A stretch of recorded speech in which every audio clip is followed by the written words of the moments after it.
It's the real news. I'm Aaron Mate. Many prominent media and political voices say it's the beginning of the end for Donald Trump. On Tuesday, both Trump campaign manager Paul Manafort and his former fixer Michael Cohen were convicted on 8 counts each. Manafort was convicted in a jury trial in Virginia, while Cohen was convicted in a plea deal with New York prosecutors. Both were found guilty of bank fraud and tax evasion. Cohen added on a campaign finance violation in which he directly implicated President Trump for payoffs to 2 women with whom Trump allegedly had affairs. Now, none of these guilty counts are directly related to the issue that has engulfed Trump's presidency, allegations of a conspiracy with the Russian government. But Michael Cohen's personal attorney, Lanny Davis, has strongly hinted that that may change.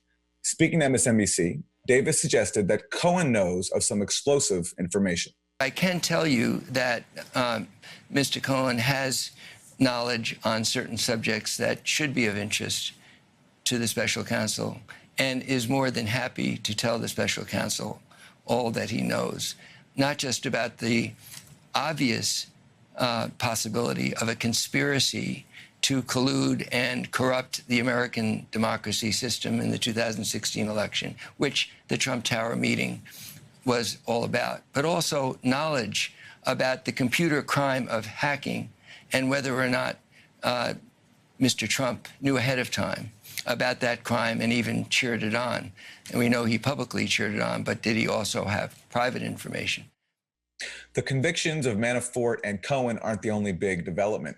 Just days before, Special Counsel Robert Mueller issued the sentencing memo for George Papadopoulos.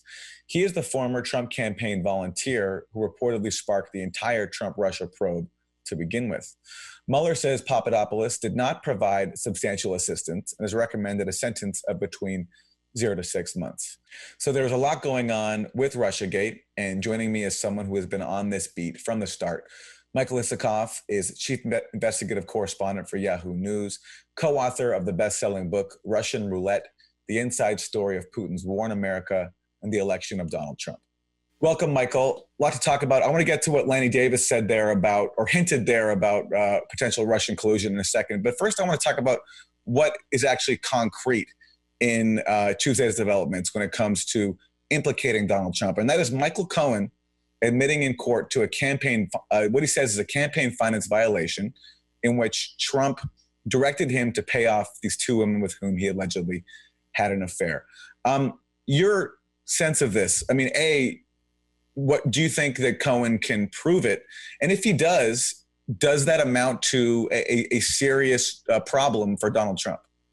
Look, the prosecutors in the Southern District of New York accepted his guilty plea. In the court documents, they say that he arranged these 2 illegal payments in coordination with 1 or more members of the Trump campaign. Those members are not identified, but then then Cohen, in his colloquy with the judge, said he acted to make these payments at the direction of Donald Trump. So as far as the proof goes, the proof was strong enough for the prosecutors in the Southern District to accept that guilty plea. And they did say that what Michael Cohen was pleading to was buttressed by the documents they got in the search of Michael Cohen's office and computer with emails, text messages, and other communications. So it sounds like they've got the evidence to back up what Michael Cohen had pled to. So I think we have to sort of accept that, absent some, obviously we would want to see more, and it would be great if they had laid out some of that evidence. But at this point, They accepted it. The Trump Sessions Justice Department, which would have had to review this guilty plea, accepted it. And Michael Cohen, the president's longtime lawyer, pled to it. As for where it goes from here, that is an intriguing question because what Michael Cohen described to the judge and what was outlined in the court papers did sound very much like conspiracy or collusion, if you will, to violate federal campaign laws. Anybody short of the president who was part of that conspiracy would be liable for additional charges. One can think of, say, American Media, the company that owns National Enquirer, as well as David Pecker, its chief executive. Who paid to have Karen McDougal's story and then not run it. Right. That was the Karen McDougal matter. As far as the president himself, it is seems to be that the Justice Department, no surprise, is going to adhere to standard policy as articulated years ago by its Office of Legal Counsel that you can't indict a sitting president. But that may not be the end of this. An indictment could be returned that would not be unsealed or prosecuted or pursued until after the president leaves office. That's one option. And then, of course, there's the political option of the impeachment process and whether this could become a part of articles of impeachment brought by the House if the Democrats get back control of the House. There are a whole bunch of issues we can talk about on that score, but those are certainly both options on the table in light of Michael Cohen's guilty plea. Trump in his defense today on Twitter said that Obama also faced FEC violations in the 2008 campaign, something about the Democrats concealing some donations in the final months of the campaign. I thought it was interesting that Trump tried to adduce that to defend himself. I mean, look, there are campaign violations that are handled through audits, through fines. Those are pretty much routine. And I think if you look back, almost every presidential campaign over the last few decades has been cited by the FEC for some sort of technical violation. But there are also criminal violations that are prosecuted by the Justice Department. I mean, we had an indictment the same day against the Congressman Duncan Hunter, which were violations of federal campaign laws. So it is not unusual for the Justice Department to bring felony prosecutions when the matters are viewed as serious enough, and clearly in this case they were. One thing is for certain, that Trump has publicly denied being involved in the Stormy Daniels payments. So if Cohen can prove that Trump directed Cohen to make those payments, then Trump will have been caught in a public lie. But of course, that would not have been for the first time. Let me go to another issue, though, that Lanny Davis, Cohen's personal attorney, has raised, which is the possibility that Cohen might be able to cooperate with Mueller. We heard what Lanny Davis said before, hinting that Cohen might have some information, though I have to note, I think that his statement contained a lot of qualifiers. He used the word like possible, and everything was qualified, I think, in a very suspicious way. And let me also play for you what Lanny Davis then said today, speaking to Morning Joe on MSNBC, when he was asked about what stirred Michael Cohen to change his mind, because just recently he was denying even that the Stormy Daniels payments had anything to do with the campaign. So this is what Lanny Davis said about Cohen's change of heart. I can tell you that Helsinki was a significant turning point as he worried about the future of our country, with the President of the United States aligning with somebody who everybody in his intelligence community who he appointed, including Dan Coates, said that Putin interfered and tried to help Trump get elected, and Trump is the only one left denying that, and that shook up Mr. So that's Lanny Davis speaking to MSNBC. So, Michael, I have to admit my bias here. I've never trusted Lanny Davis. He is a longtime political operative, Clinton family loyalist. He's worked with some shady characters in Honduras, in Equatorial Guinea, in the Ivory Coast, human rights violators.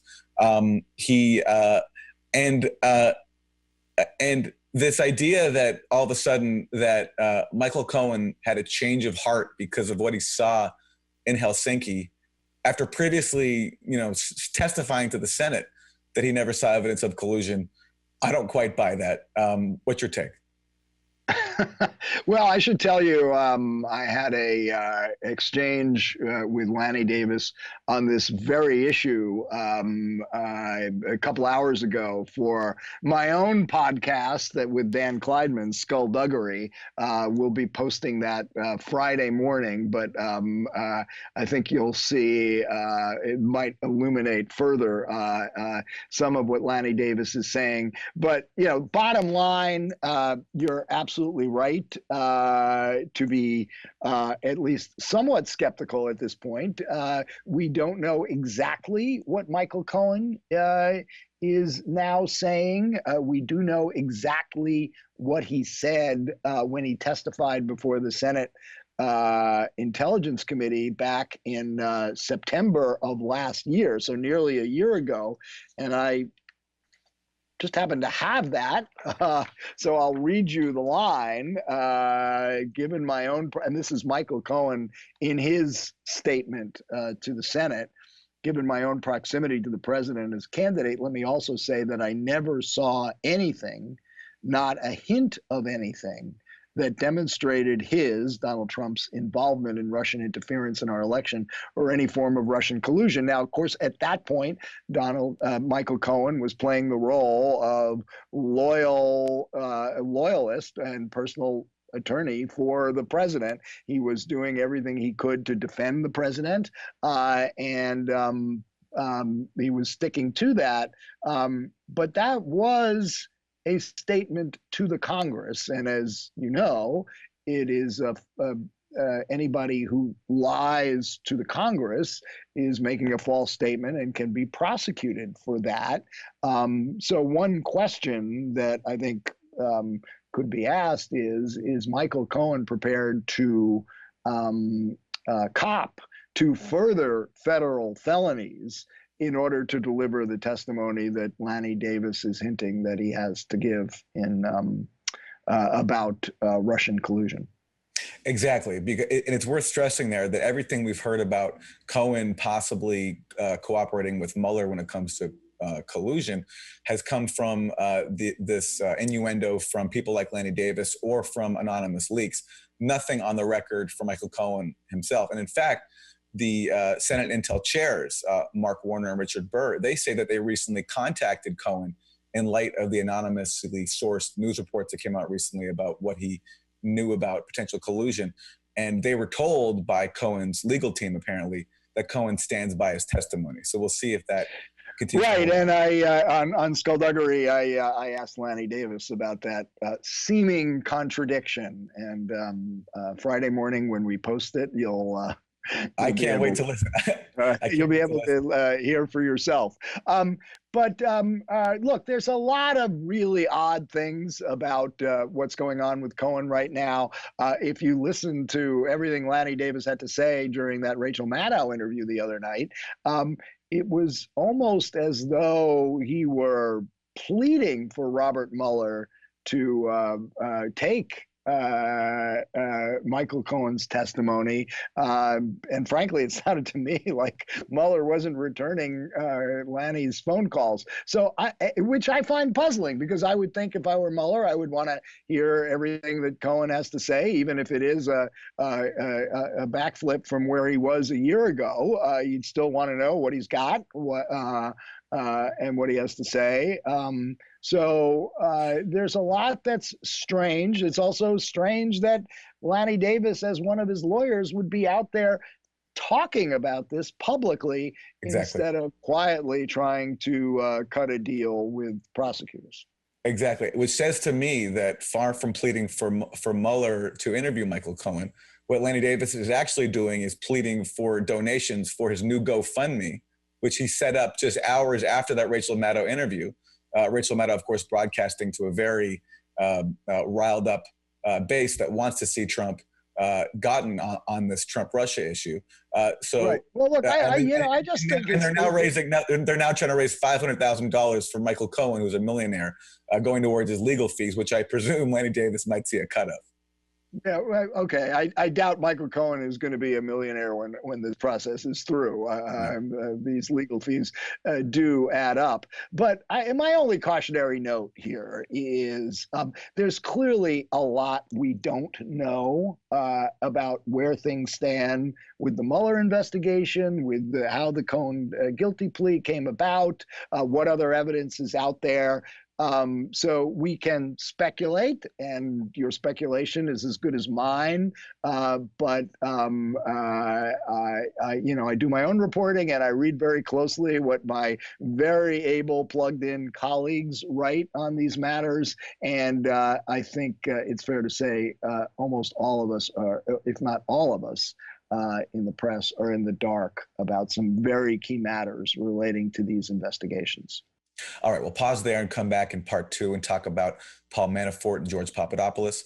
My guest is Michael Isikoff, chief investigative correspondent for Yahoo News, co-author of the best-selling book, Russian Roulette, The Inside Story of Putin's War in America and the Election of Donald Trump.